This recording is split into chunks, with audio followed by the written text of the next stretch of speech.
We will turn to the Bible to find the answer to this question. We will not take the Christian route, which first decides on what answer we are looking for, and then search the Bible, see how we can twist a verse to find the answer to the question, but rather we will ask ourselves, where does God present a teaching on this subject? Where does he directly speak about it? And the answer would be in the book of Deuteronomy, chapter 13, where God tells us about the false prophet.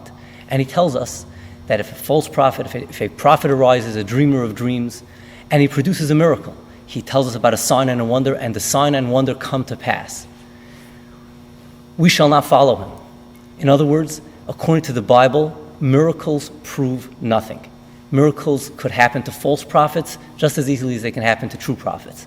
And in fact, most belief systems have miracles, have their holy men producing miracles, miracles happening through prayer, and basically every belief system in the world is mutually exclusive, so miracles can't prove anything, because if the Muslims have miracles and the Hindus have miracles and the Buddhists have miracles and the various denominations in Christianity have miracles and they themselves are mutually exclusive and the Jewish people have miracles, miracles cannot prove anything. Question, 1 second. Why should we accept the Bible's word when the Bible tells us that miracles prove nothing? What authority does Moses have to tell us that miracles prove nothing? What is the credibility that Moses has, that he should be able to tell us that if someone stops the sun in the sky like Joshua did, we should just ignore that, it's just a test? And the answer is as follows.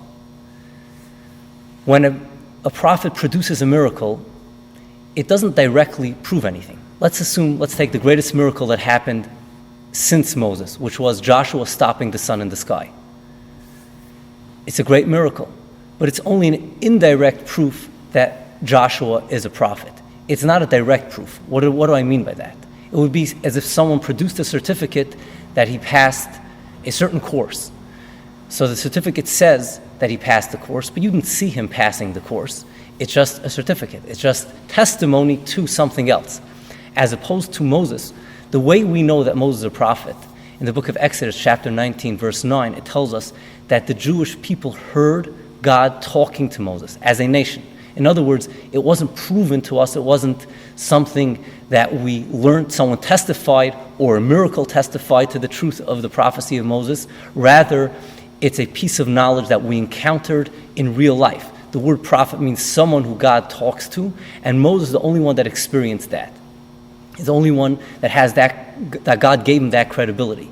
The fact that Moses is the only man in history that was granted this credibility by God, that a nation should hear while God is talking to him, tells us that he stands on a different plane in God's household than anyone else. And as the Bible tells us, he is the trustworthy one of God's household. And that's why Moses has the authority to tell us to ignore other miracles. If someone else comes up and has God talking to him in the presence of the entire nation, he'll be equal to Moses. But when that happens, you'll send me a postcard.